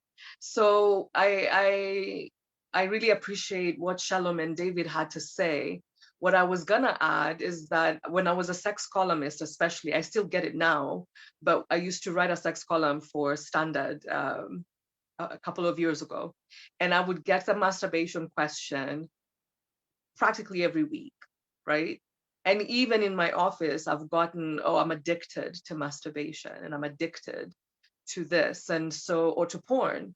And I want to say briefly a couple of things. First, addiction has to reach a threshold, right? The fact that you like alcohol or that you like chapati or that you like to masturbate is fine. But from an addiction perspective, there's a threshold in which we would reach. Often I would find people who say, I'm addicted to porn or to masturbation. And then when I make an assessment, it turns out they're masturbating 3 times a month. Their issue wasn't masturbation so much as the guilt surrounding masturbation. And for me, my perspective, as I said earlier, professionally, we don't think masturbation is a problem. We actually think, I tell my clients, masturbation is one of many, many, many things on the buffet of sex, right? You've gone to this amazing restaurant, huge spread of food and dessert. Masturbation is one of them. If you don't like it, skip it. I don't like fish, so when I go to a buffet, skip the fish. The chef isn't going to be upset. Those who love fish are eating fish, right? The other perspective I have on porn is that porn is a genre of film. It's entertainment. It's not a how-to manual.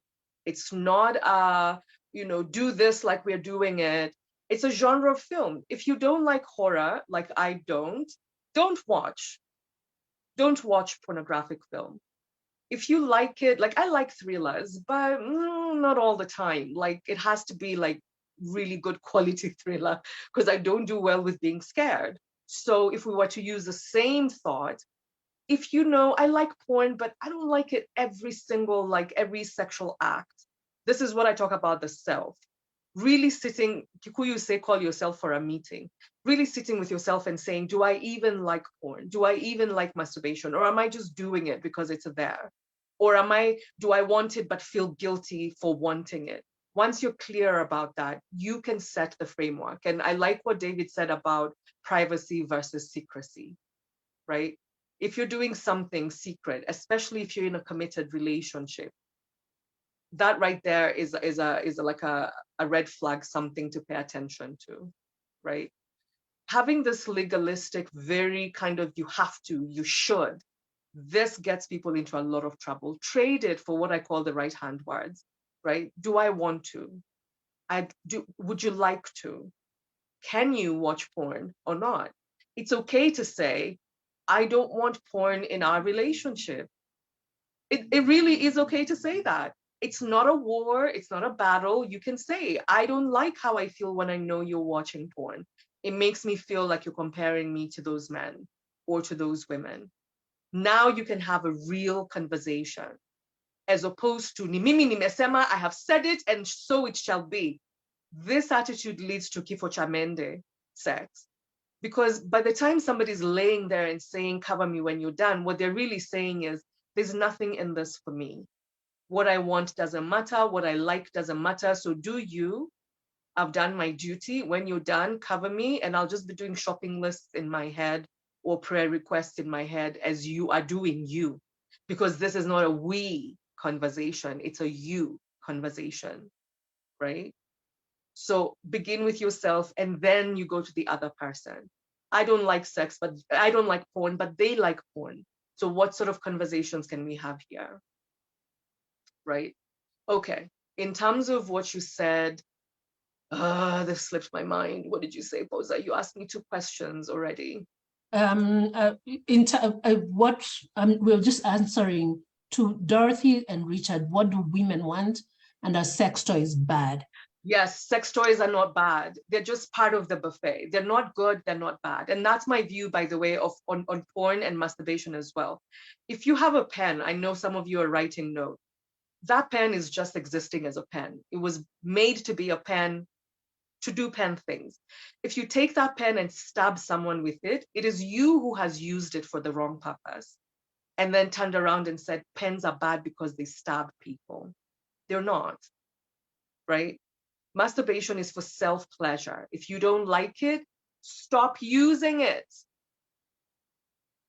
In terms of sex toys, no, they're not bad if they're happening in a context of clarity, of openness. If you're hiding your sex toy from your partner, that's the thing that Muniri said, some things need to be looked at deeper, because the issue isn't the toy, it's why is it being hidden, right? Sex toys are just one of the many things on the buffet of sex. If they don't work for you, leave them. Some of these toys are there to activate like your G spot in a different way, or your P spot in a different way, or they just add a sense of, I don't know, fun. Because if you hear nothing I've said today, hear this: sex is play. And you can't play by forcing someone to play with you. And you can't play if you're told, go out and play and don't touch a football, only play kati. That tells you which generation I grew up in, right? Or only play by climbing trees. That's not how play works. Play works when the guy who owns the football, mama yake amesema don't come out. So now you guys have to take polythene bags and make a fake football so you can play football with the tools that you have. Sex is play. And because sex is play, it requires ease. Actually, the best sex happens with clothes on. I don't mean literally, although definitely add it to your schedule. I mean that what you do when the clothing is on is what determines the quality of sex that you have. So if sex toys add pleasure to the play, go for it. If sex toys deduct pleasure from the play, deduct joy from the play, deduct creativity from the play, they're not serving you. They're not helpful. So leave them alone. Yes? What do women want? More or less what men want. Men and women differ in the sexual genitalia, and that's essentially it. We have 2 kidneys, 1 liver, 2 eyes, 2 ears, 1 mouth, more or less the same things. Our genitalia is what is different, and of course, you know, hormone levels and all that. People say men want respect and women want love. I dare you to find a woman who doesn't want respect. I double dare you to find a man who doesn't want love. And love is not respect and respect is not love. Those are different things, and we all want them. Women want to feel cherished. But if you ask happily married men or happily dating men what they're happy about, I bet you they'll say, I feel so cherished by her or by him. I feel so taken care of. I feel so cared about. I like that he or she considers my feelings before they do something. I like that when we're having a fight, he or she is miserable without me, and that makes us repair the damage sooner. I like that I hear the words thank you and please and I don't know, I love you. Men and women essentially want the same things. This idea that we want different things is marketing. It's clever marketing. It has worked. We're definitely different people from different planets, right? Like, I'm convinced we are created in different planets. But at the core of our desire, even in non-sexual situations, is essentially the same. To feel, men want to feel that they can be vulnerable with their woman. We women want to feel that we can be vulnerable with our male partners or female partners for those of us in same-sex relationships. Can I be safe? Can my weaknesses be safe with you? Can my vulnerabilities be protected by you? Do you desire me? Are you fond of me? Do you admire me? Do I make you laugh? Do you notice when I'm laughing? Do you notice when I'm not laughing? I actually do say people get married because they think they're in love, but really that's not true. We get married because we want to have a witness to our lives. Do you witness me? Do you know who's pissing me off at work? Do you recognize that I landed this amazing contract? Can you recognize when I say my mood is a bit, Does it matter to you that I'm so excited I got a dress with pockets? Do you know what lipstick I like? Do you know what scares me in the world? Do you know what I'm passionate about? At what point have I said anything that's different for men and women here? We essentially want the same thing. And if we start with the self-other context Mercedes-Benz logo that I just shared, you're able to say, I really want her to make me feel cherished. How can I communicate to her that I cherish her? Giving before expecting, sharing instead of demanding. Don't we all want that?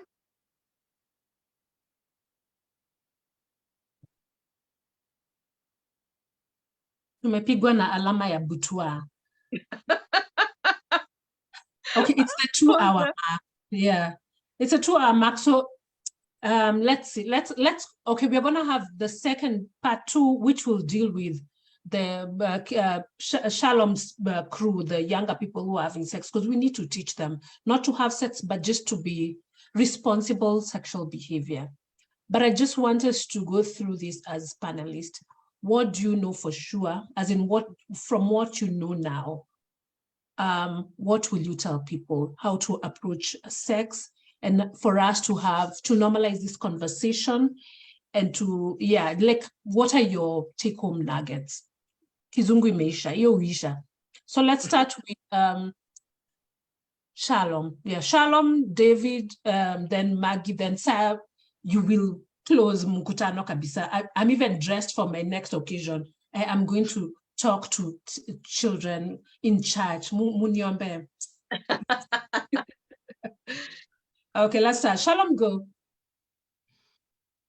Tutakuombea. What am I going to do moving forward? I mean, I have been having these conversations about sex a lot, you know, when it comes to in the therapy space, in the training, in parenting, because I work with families a lot. So I think, yes, I will continue having the same conversations, just encouraging people to be open, to talk about it. You know, as Maggie said, if we approach it the way we approach a lot of the life choices that we make, then it will be one of the choices that we are thinking through, as opposed to being ashamed of it. There was a question about why do people hide certain things? And I think that was based on the illegal, you know, the bestiality and all that sort of stuff. But a lot of the time, if we don't accept that sex is something that God created and so it was good, we will not have conversations about it. So I will still continue having conversations about it, demystify it as much as possible, and dig deeper where I can, just to find out, as David was saying, what's the psychology behind this actual choice that somebody has made? Yeah. Asante sana. David, you're up. Yeah, for me, sex has been a portal to my self-discovery, and I believe it can be a portal to yours as well.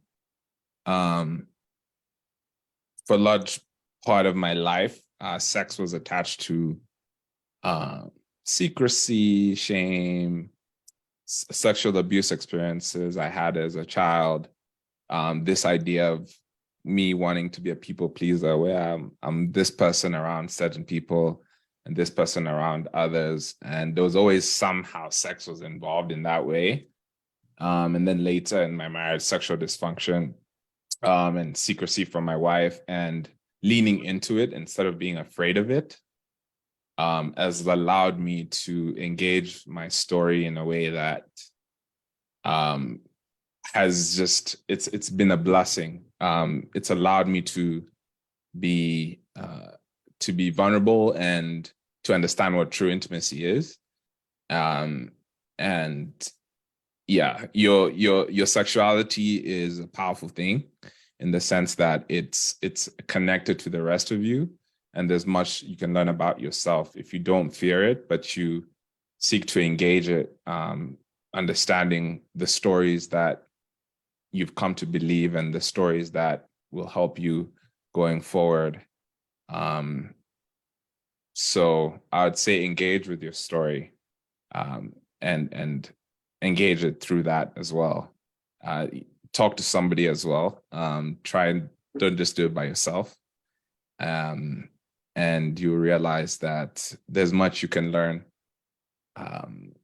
So yeah, sex was God's idea. It's a good thing.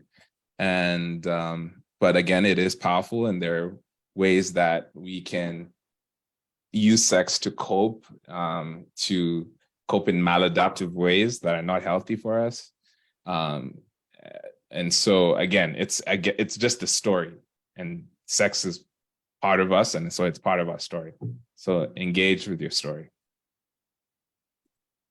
Thank you. And thank you for being vulnerable. Not many people, especially of our faith, come and say they had these issues, and people are secretly dying in marriages because of the shame. And yeah, thank you, Asante, for being vulnerable. Maggie, right? Yeah, Maggie, yes. I think what I know for sure, that's the question I'm answering. What do I know for sure? I know for sure that sex is play. And I think having that perspective will eliminate a lot of the things that people are going through, because they're looking at it as an obligation, a must, what you should and should not do, what you're expected to, what you're supposed to do. And no one plays well under those circumstances, right? So how do I want to play? If sex is play, how do I want to play? Not to be played with, because you're not a toy, but how do I want to participate in sexual contact? And virginity is a legitimate decision around your sexual experience, right? Another thing I know for sure is that men and women do better when there is freedom. And remember, the best play happens when we are free. You know that? The best play happens when we are free. Do you have the freedom, and can you allow yourself the freedom to ask the simple question, what is the truth about my sex? Do I like porn? Do I like sex toys? Am I curious about all these other things I see people doing about swinging from chandeliers? Do I like, I don't know, what do you like? Because any sex you have is going to come from an understanding of what you like. And then you can question, what does my partner like? Even in transactional sex, like with prostitutes sex workers is a better term, I think. The client says, I like this. I just want to have sex and not talk. Or actually, sex is important, but today I just want to talk to somebody who's not going to judge me or yell at me or whatever, right?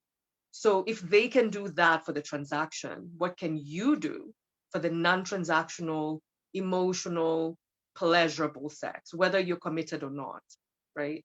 And finally, because we don't have as much access today as we did in the past to our aunties and our uncles and our grandparents, if you're struggling, it's okay to reach out to a person who isn't and whose authority you can trust. If you're going to a professional, ensure that their academic credentials are legitimate. Don't just go to somebody who says, I'm a sexologist, or I'm a sex therapist. I'm not a sexologist. Sexology is the science of sex. Sex therapy is the function and dysfunction of sex. So we deal with the how, whereas a sexology deals with a different how, like literally when you have an orgasm, your toes curl or whatever, like they're studying it. Whereas I'm looking at the effect and using their data to help the client. It's okay to ask for help. It's okay to invest time and money in your care. It's okay, and choose somebody that you feel you can be comfortable with, because vulnerability.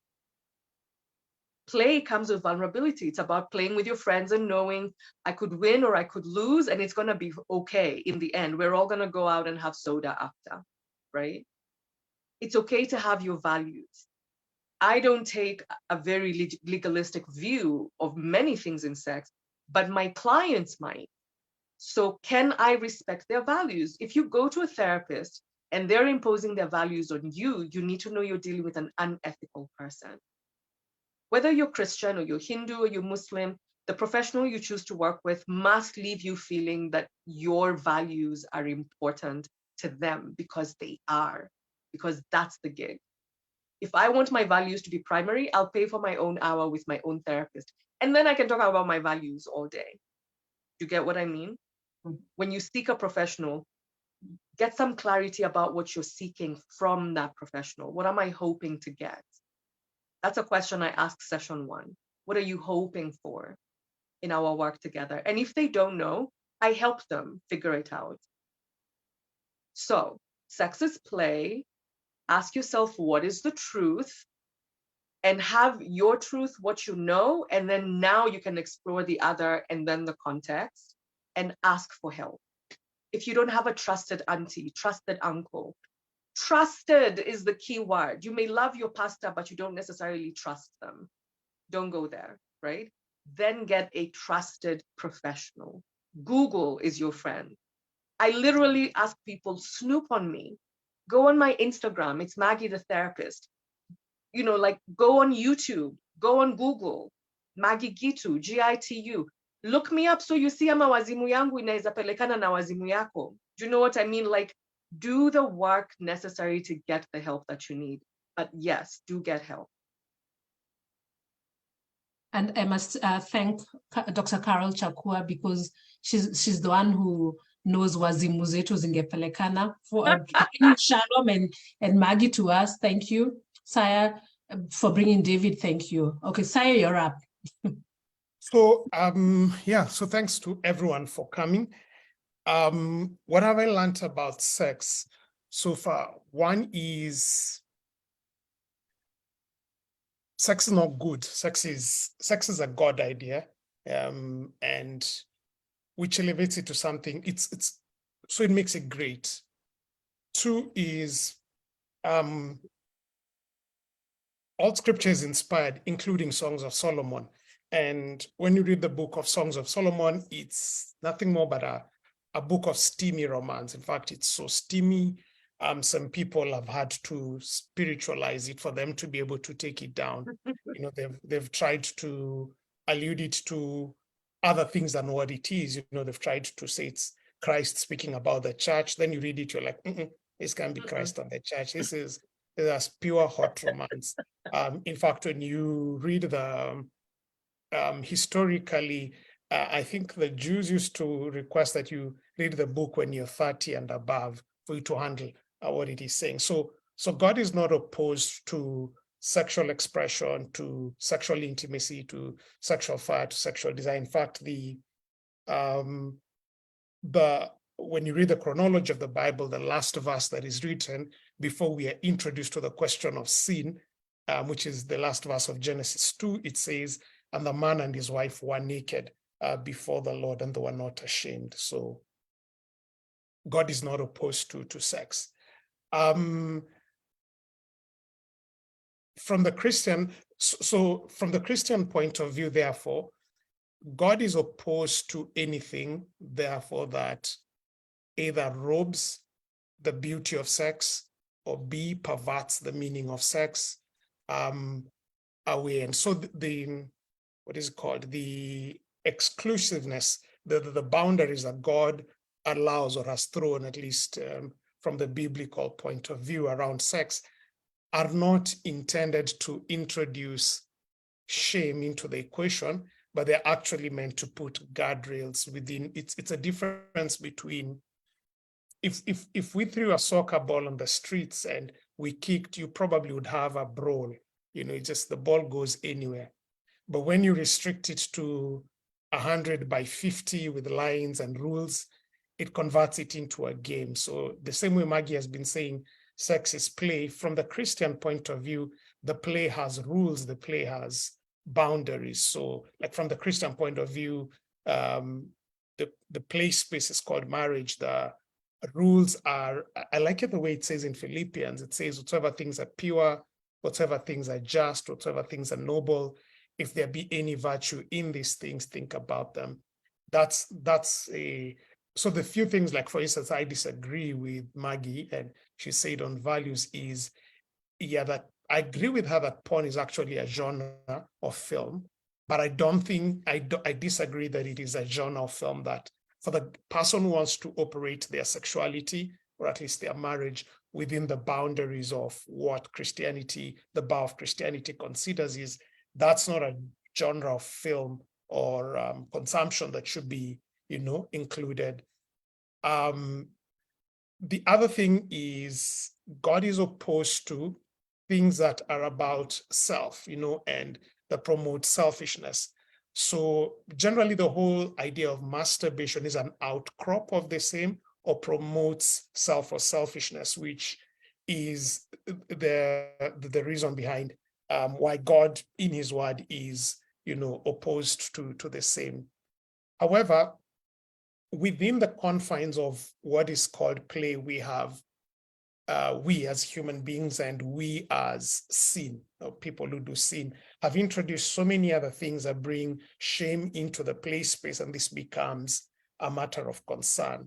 So there are religious guys who have decided that this religious thought that teaches the human body and human expression itself is sinful. Therefore,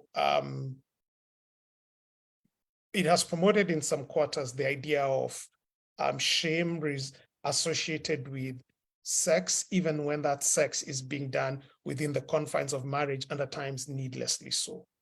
So just the always way to think is, I think the Philippians bar, for those who are subscribing to the Christian view, is something helpful to think about. And I think the John 10:10 mantra of Christ, that he came to give life and have that we may have life and have it more abundantly. And therefore, sex is a thing that God has used to give life in more than one ways. It's through sex that we get kids, and also sex spikes up the life of a marriage. He therefore is keen on removing the things that rob or diminish life. So affairs, adultery, porn, introducing other people physically, or, tampering with the exclusivity of marriage, at least in God's eyes, either virtually or literally physically, is something that he is opposed to, not because it's restrictive, but because he knows it sucks or robs the life or giving, vivifying force within marriage. But I remember asking, before I married, way when I was still a teenager, I asked a group of older guys I used to hang out with, like, what is the reality about sex? And in no uncertain terms, they told me it's a very good thing. And I've been married, and I can testify that sex, the act, is a very good thing. And it is even better when it becomes part of a life-giving, a life-emptying union that marriage is. When God prescribed that marriage and sex, sex should be within marriage, he was genius. And I hope that by subsequent conversations, we can weed out the things that rob or suck out life from the from marriage, and from sex itself, so that we might be able to enjoy this gift of itself. The month of May is dedicated to the talk about sex. As you can tell, it's a very knifey edge, tightrope kind of walk. We have one more session, I think in a fortnight, session where we'll be talking about, Boss already alluded to it, we'll be talking more about to the younger people who've either had their earlier sexual debuts, who are struggling with various sexual dimensions. I know Posa and I were discussing things like cervical cancer and what people need to be aware about, and it's linked towards sex and early sexuality. And so we still need to keep this conversation going.